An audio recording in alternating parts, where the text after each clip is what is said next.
Hi. The seminar you're about to see is the one that I would have done in Northborough this month had it not been for COVID-19.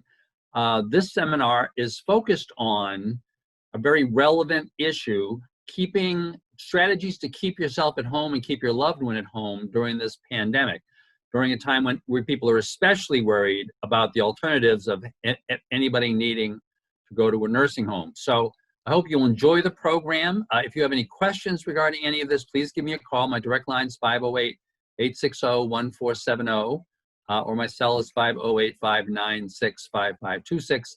I hope you enjoy the show. Stay safe. Hi, this is one in a series of seminars that I am presenting through the help of your local cable station. I'm trying to do all these seminars as 1/2 hour seminars. They replace seminars that I would typically do at the library or at the senior center. They are on a variety of topics that I think would be of interest to you as seniors. And today's is one that's really extremely of interest, which is getting care at home during the pandemic.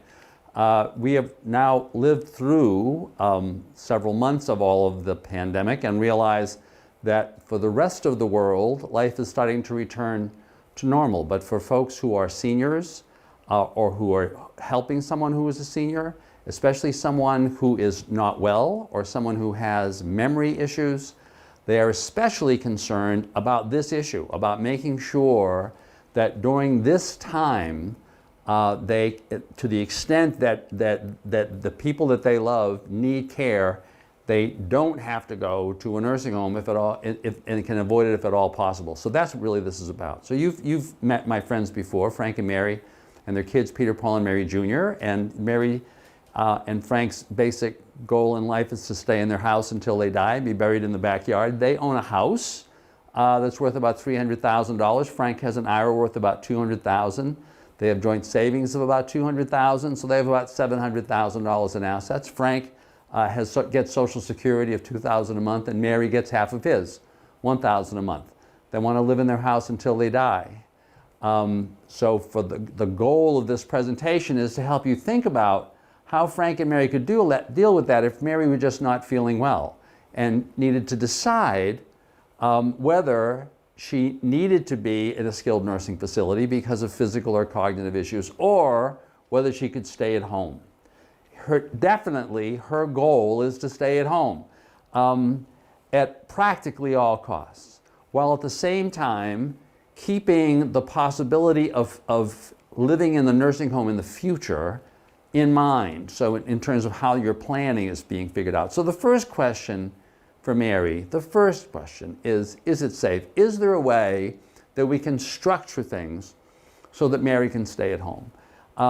And the person that you need to help you figure that out is a geriatric care manager. Most folks have never heard of geriatric care managers.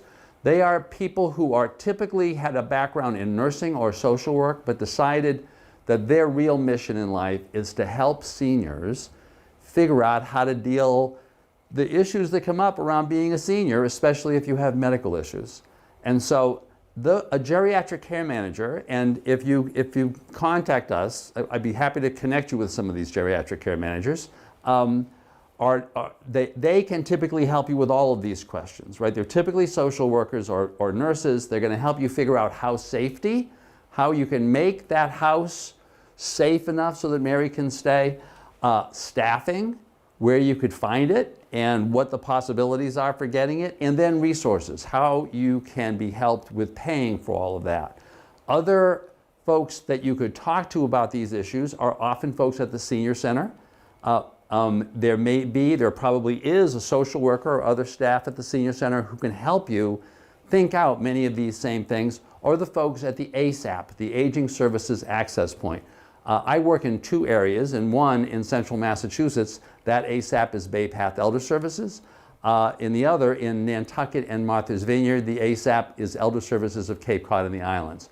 They have staff that can help you also figure out all of these things. So first the question is, can the house be made safe?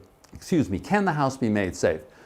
What does it need to be made safe? Does it need a ramp? Does it need security in terms of controlling for doors to make sure that people aren't wandering away? Are there adaptations to appliances? Once again, I just want to jump back to that elevator issue. Whenever I say elevator, people think about, you know, rich people's houses with fancy elevators and, oh, that's going to cost a ton of money.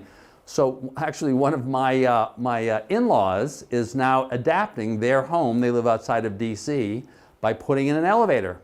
Right in the central, it's a standalone elevator in the middle of the house. And one of the things, for around $50,000, and one of the things that they found when they talked to their real estate broker was that that was actually improving the value of the house, because this is becoming more and more a feature that folks want to have in senior housing. So the question, of course, is not only what you need, but how do you pay for it? Let me talk about three sources of financing. The Home Modification Loan Program, HMLP, a home equity loan, remember Frank and Mary have a house, or a reverse mortgage. First, the Home Modification Loan Program. Just about no one has heard of this. You can get information on this typically from your senior center or from the folks at the ASAP, or look for it online. It is a program funded by the state. The income limits, if you're a family of two, if you're Frank of Mary, is $204,000 a year. So that's not a problem. They will loan you up to $50,000 through this program specifically to make modifications to your home. There is no interest, there are no monthly payments, and the debt is only due on the sale of the house or your death. This is a wonderful program which typically can pay for some or all of the improvements that you need. Second, this is what people typically think they need to do. They want to do a home equity loan. They're just going to go borrow money from the bank, and what they're going to get is a big credit card, a line of credit. The terms are going to be that if they pull money out of the line of credit, from then on, they're going to start getting charged interest. Typically, these go for a term of about 10 years. The interest rate varies, but it's typically now about 3%. The problem is there are monthly payments. And because there are monthly payments, for Frank and Mary, who are living on a fixed income, that's one of their goals. They may have some cash in the bank, but they don't want to be eating away at that cash by doing monthly payments. So a final possibility, which I strongly recommend to most seniors, if you are older, you have a home and you have equity in the home, get a reverse mortgage. A reverse mortgage works the same way as a home improvement loan, except that there are no monthly payments. You get a credit card, you get a line of credit. You can pull money out of that line of credit at any time. From the time you pull out the money, interest starts accruing on that money, but there are no required monthly payments. Instead, the interest every month, if you haven't paid it, you always can if you want, accrues, gets added to the principal of the mortgage, and therefore the following month the total amount of the principal goes up a little bit, but a very, very little bit. Once again, the mortgage is due upon sale of the house or 1 year after the death of the second of the two people who signed the reverse mortgage, or if the senior has been out of the house for continuously for 365 days. So the game that you play on this is that you simply make sure that during 1 day of the year, if you have one of these reverse mortgages and you are no longer living at home, you go back home. And finally, you can use these reverse mortgages while at the same time doing mass health planning. That is, if you're single, transferring your home to a third party and waiting 5 years. I'm going to talk about that at the end. First there's the house. Second, there's caregivers. So the question is, if you're Frank or Mary, or their kids, how do you provide the care for Mary at home that will allow her to stay at home? First, what if you're Frank? Because you're typically the one who's been providing all of the care, and the question is, can you continue to do it? And my message to you, if you're Frank, is there's help out there. Talk to a geriatric care manager who can help you connect to support groups and training. Talk to the folks at the senior center and at the ASAP, right, about other kinds of programs that they have just to help you deal with the day-to-day issues that you may be facing as a caregiver. If Mary has Alzheimer's disease, call the Alzheimer's Association. There's a wonderful Alzheimer's Association 24-hour a day hotline to help you deal with all those issues. The main thing is there are programs available. If you're Mary and you're living close by and you may be wanting to help, there are some things that can also help you. But here are a couple of tips. If you're married and you're providing services to your parents or to one of your parents, and it's possible, you need to be looking ahead to the fact that at some point you may want to qualify for Mass Health if your parent is in a nursing home. Make sure that there is a written contract between you and the person you're providing services for. It's probably going to need to say that you're not getting paid more than a fairly small amount, like $13 an hour. That's a number that Mass Health often uses. And then you want to keep records of the amount of services that you're providing, what day. Just keep a diary so that you'll have those records later on. Finally, though, if you are married and your mother qualifies for Mass Health, the Massachusetts name for the Medicaid program, there are two Mass Health related programs that may actually pay you some money. One, the so-called Caregiver Home Program, through which you can be paid. Oftentimes, another word for caregiver home program is the adult foster care. You can be paid basically as the person who is taking care of your mother, the way that you'd be paid by the state if you were taking care of a foster child. Now, the amount of payment varies depending on how much care your parent would need. But the point is that the money that you get, just like the money you get if you were taking care of a foster child, is tax-free. Finally, there's the so-called PCA program, the Personal Care Attendant Program, which you can qualify for even as a child of the person to whom you're giving care, through which Mass Health may be paying you. And I'm just going to mention this because we're kind of always thinking out what happens if Mary eventually needs nursing home care. In that case, if you have lived at home with your mother or father for at least 2 years, and provided care during that 2 years, like the care we're talking about now, that keeps them from needing nursing home care, then if they end up going to a nursing home and qualifying for Mass Health, they may be able to give you the house because you were the caretaker child. Finally, what happens if mom and dad want to move in with you if you're married or one of the other kids?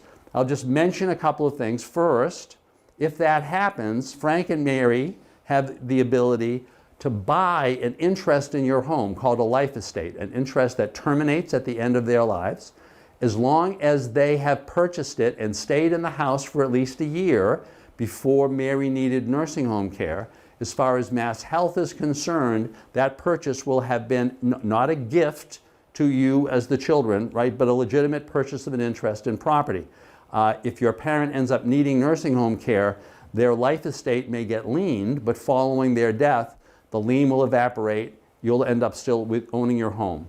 Finally, there is the possibility of joint tenancy. We have had situations where parents have actually purchased a joint tenancy interest with their children and paid them as a result an amount equal to about 50% of the value of the home. So you want to talk, in any of these cases, of course, you want to talk to an attorney. Finally, there's hiring staff. Do you really just want to hire the lady down the street and pay her under the table? This is a kind of a fundamental question. And the answer to that may be that you're okay with that, right? Do you want to hire an agency? Maybe you do. There are issues with that. And finally, how do you get help paying for all of those things? One possibility is the frail elder waiver.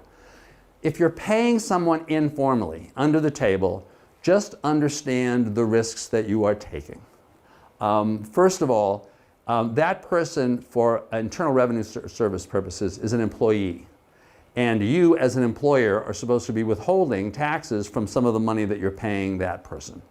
And if you don't, and if that person later on has a souring of relationships with you, right, and talks to the IRS about any of this stuff, the IRS may be coming and chasing you for some of those withholdings. Second, if that person leaves your employment and tries and says and goes to the unemployment office and says, I was just being employed by this person, you're going to have a problem because the government is going to be chasing you for those unemployment payments. Thirdly, if that person slips and falls in your house and files a workman's comp claim, you have a real problem. And the way to deal with those issues would be to formalize this relationship, not necessarily to not have that person, but to enter into a contract with them, to do the withholdings, to make the payments to the unemployment, to unemployment insurance, to make the payments to workman's comp. There are services now that you can hire that will do all of those things for you. If you're trying to hire an agency, then there are a number of them out there. First and foremost, talk to your geriatric care manager or the folks at the Council on Aging or the ASAP. They may have some recommendations for you about who they might recommend and who might really work in your household. There are a lot of agencies out there. They're not rated, they're not certified, there's no evaluation that you can easily get from a government entity as to whether or not they're legitimate. You want somebody who knows who's doing this kind of work in your area and who can make recommendations. Regarding how to pay for all of this, just a couple of observations. Under the federal tax law, and the Massachusetts tax law follows the federal tax law, if a doctor or nurse or social worker, like for example the geriatric care manager, certifies that the care that is being provided to a person at home is needed because that person has has needed assistance with two of the activities of daily living regularly, not necessarily every day, but regularly. Activities of daily living are eating, bathing, dressing, toileting, and transferring, or that person needs constant supervision or regular supervision because of cognitive issues. If you get that certification, then all the payments that are being made to your informal person or to the agency or to whoever you're paying are tax deductible. That's extremely important in the Frank and Mary case. You may recall Frank and Mary don't have a great income, they're just living off their income. Say their income is total $3,000 a month, $36,000 a year. They can't afford out of that amount to be paying for a lot of home care, but they do have savings, right? And as a matter of fact, Frank has $200,000 in tax deferred funds. They've never wanted to touch those tax deferred funds because if they do, they have to pay the tax on it.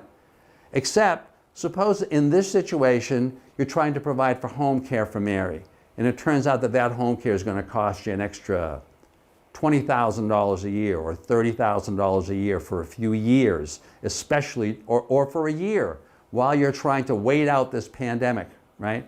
So what Frank should do in that case is pull the money out of his tax deferred account, knowing that the money that he pulls out, he's going to pay income tax on it, he's going to have to declare his income, but all of the payments that he's making to those care workers are all going to be legitimate medical expenses, as long as he has the certification from a doctor or a nurse or a social worker that those payments are necessary because of the care that Mary needs.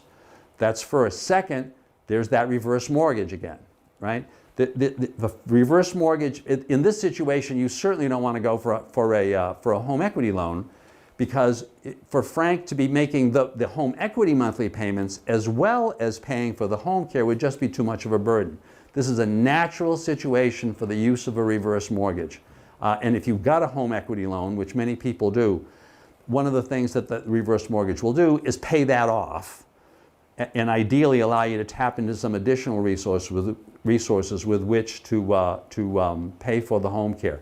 Finally, there is a Mass Health program called the Frail Elder Waiver, which Frank and Mary should be able to qualify for. Remember, those are Frank and Mary's assets. They have a home. Frank has the IRA. There were joint savings of $200,000. Now, the Mass Health and Frank's Frank's income from Social Security is $2,000 a month, and Mary's is $1,000 a month. Now, remember, in terms of qualifying for Mass Health, there are asset limits. The way that Mass Health works is that before you can qualify, you need to show that you meet certain asset criteria. In Mary's case, she has to have assets of less than $2,000. To qualify for the Frail Elder Waiver, there is no limit to Mary's income. However, if she qualifies, there would be a deductible if her income were higher than about $2,300 a month. In this case, Mary's income, of course, is only $1,000 a month, so there won't be a deductible. Regarding Frank's income, that's unlimited. So the fact that Frank is getting all of the Social Security, even though that combined with Mary's income equals more than that $2,300, is not relevant. Only Mary's income is counted. Frank can, while Mary can't have more than $2,000 in countable assets, Frank can own the house, no matter what the equity value in it. Frank can have up to $128,640 in other cash or cash equivalent assets. But most importantly, Frank can have unlimited income. Unlimited income. So what Frank and Mary would do in this case, if they felt that the frail elder waiver was really going to be worthwhile for them, is all assets would get transferred to Frank from Mary.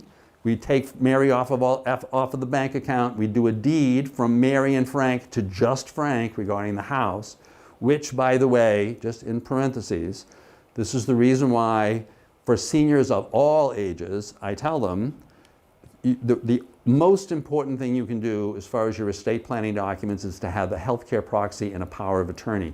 In this case, ideally, a power of attorney that Mary had already signed saying that Frank could sign things for her. So that when this deed is being done from Frank and Mary together to Frank alone, Frank can sign his own name and can also sign Mary's name because he has the power of attorney from Mary. So we would transfer all assets to Frank. There is no look-back period regarding transfers between spouses. I'm going to say that again. Everybody watching knows about the look-back period, and oh my God, we can't transfer assets out. There's a 5-year waiting period to qualify for Mass Health. That's not true regarding transfers between spouses. So everything I'm talking about here can be done at the last minute. So we shift all assets to Frank. Frank would keep up to $128,420, and then Frank would use the rest of the money to buy an annuity.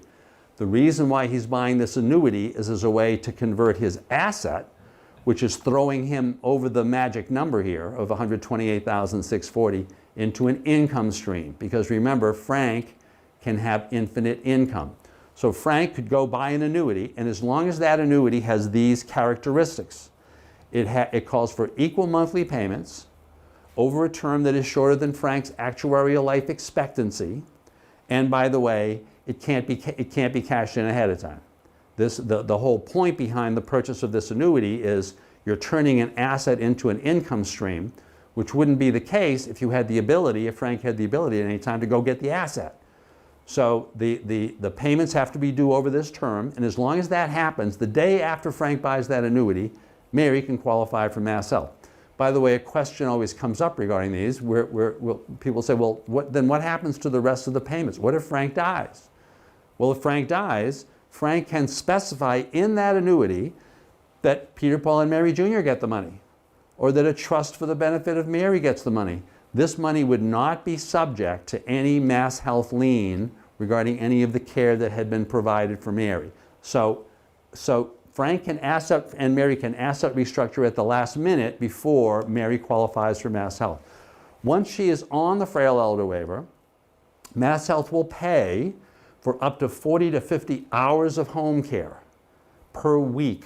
This is obviously a huge amount. It may not be an amount sufficient to take care of Mary if Mary needs 24-hour care, but if Frank is at home, or Frank is at home and Mary Jr. is around, so that you don't really need a caregiver at night. You need a caregiver to help with meals and to help with dressing and to help with bathing and to help with other things, but you don't need a caregiver constantly. The frail elder waiver program can be an ideal program, specifically to keep people out of a nursing home. So there may very well be a way to structure this. And remember now, in the situation, Frank and Mary have the house, they have the tax deferred funds, and they have a joint account. So that to the extent that once they've qualified Mary for the frail elder waiver, it turns out that Mary needs more than 40 to 50 hours of home care a week, they can now use their other resources, the cash, the tax deferred funds, the funds from the reverse mortgage, to pay for the extra hours. But at least they're not paying for the first 40 or 50 hours a week. There are 8,760 hours in a year. 50 hours a week times 50 weeks is 2,500 hours. So this program can basically drop the total amount of payment that you have to make to a much smaller number by taking care of almost a third of the hours in Mary's year. And remember, once Mary has qualified for the frail elder waiver, Mary Jr. would also be eligible for the PCA or caregiver home program. Finally, as I said at the beginning, when you're trying to figure all of this out, you always want to keep in mind the fact that Mary at some point may need nursing home care.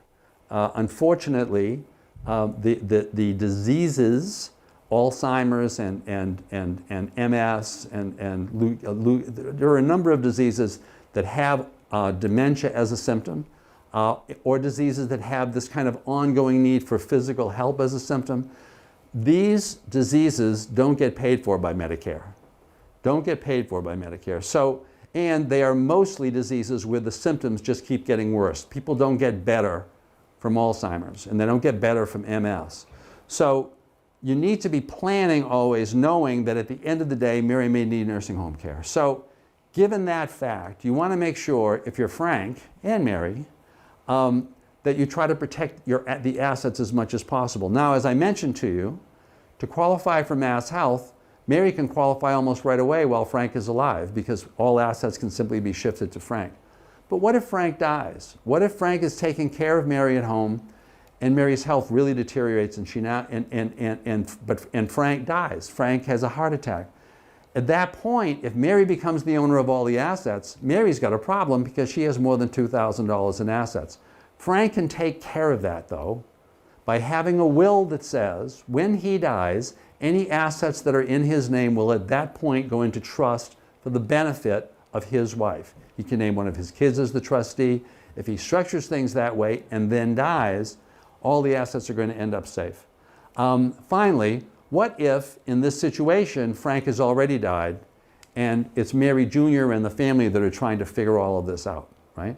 Well, in that case, one of the things you want to just be aware of are two things you want to be aware of. First, regarding that caretaker child exception, if Mary Jr. then moves in with Mary, takes care of her for up to a year, even though she's getting money from these other programs and stuff, she will still qualify as the caretaker child, and when Mary goes to the nursing home, she'll be able to deed the house to her daughter.